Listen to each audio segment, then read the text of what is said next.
And a lot of people that are dealing with either sex or sexuality issues, like Heidi Fleiss and Inside Deep Throat and those sorts of things. Like, what is it? You guys finding this material as something that interests you, or is it once you get known for one film, you? Oh, well, I mean, I know. No, I mean, one of the things we are obsessed with people who the sort of majority of people think are on the fringe for one reason or another. Because that's who we are.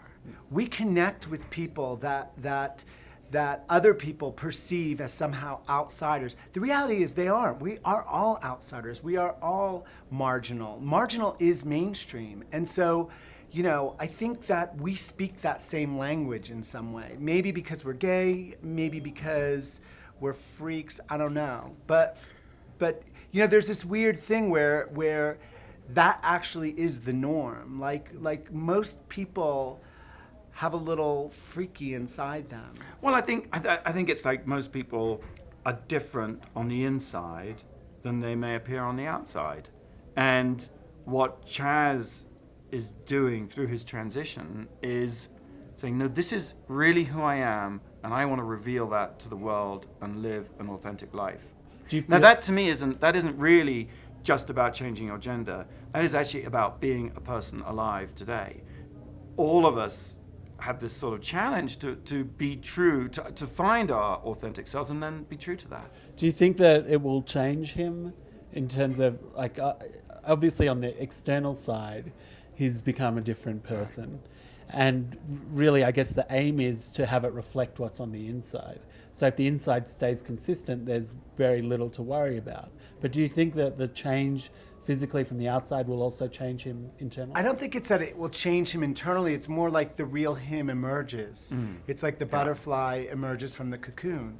And I think like Fenton's saying, it's a journey that seems like extreme because it includes gender reassignment. But it's actually, if you put that aside, it's actually the journey that we're all on. For us for our real selves to come to the forefront and shine. The irony to me, of course, is that being named Chastity, which is after the character that Cher played, which was like a bisexual character, to name her child after that, and then have this person be chastised for it somewhat, at least at first, is kind of like a really strange circle of events. Well, that is really interesting, and I mean, there are no accidents really, and so that on some other level that is beyond the understanding of me or you, you can't help but feeling that this is all the way it was supposed to be. How did you guys meet? How did you guys meet and decide to start making films together? Well, I met this one at film school, I suppose within a week of arriving in the States, and he was wearing a T-shirt of Marsha Brady, and it said, "I'm sorry." I had no idea who the Brady Bunch were, but I thought that was a pretty cool T-shirt. So I said, "I like your T-shirt." And obviously from someone who's into T-shirts. Yeah. Well, he had the presence of mind to say, "I like your pants." Because he was wearing lime green, leopard, skin-tight pants and electric blue boots, and his hair was up in a bun and long diamond earrings.